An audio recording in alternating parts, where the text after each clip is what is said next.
you to understand something, that when you look at the phrase cool of the day, this is a phrase that you can't speed read over. There is so much significance in the phrase cool of the day, because the cool of the day represents the wind, represents a breeze, represents a freshness. The thing that I believe everybody in this room would agree with me on about the wind, I can forecast rain. I can forecast snow. I cannot, however, forecast wind. Even Jesus himself said in John chapter 3, the wind blows when and where it gets ready to blow, when it wants to blow.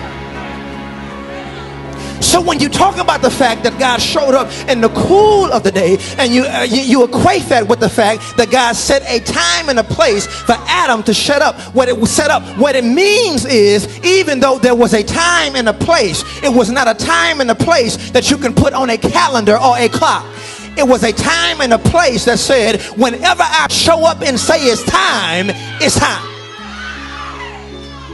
And see, the problem is the only kind of worship that we know is timed worship, where we say church starts at 9 a.m. on Sunday.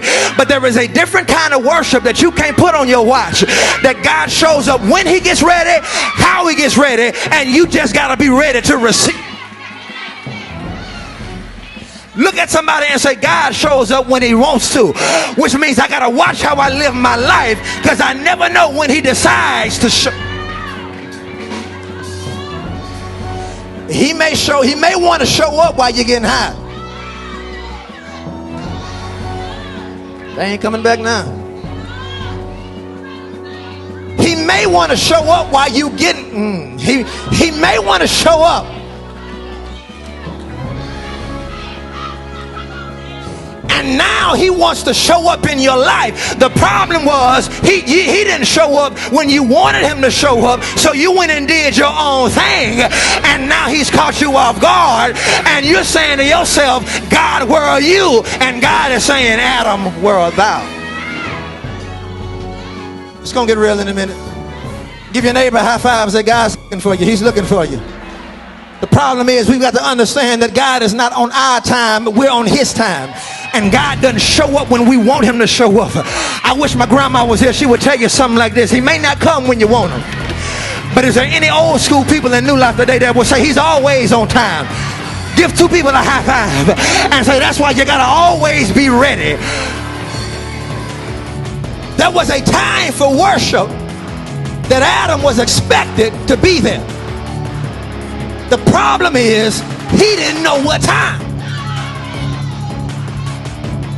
They didn't have Armani watches. Adam didn't have Rolexes back in that time. They didn't have clocks. And so there was no be here Sunday at 9:30 p.m. Be here Saturday at 10 a.m. No, Adam just had to always be ready, which means he had to always live a life that says, if God was to show up right now and say, meet me so I can talk to you, I gotta be ready.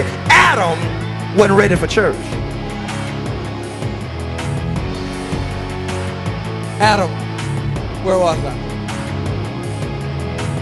At the time God wanted to worship, Adam was engaged in sin.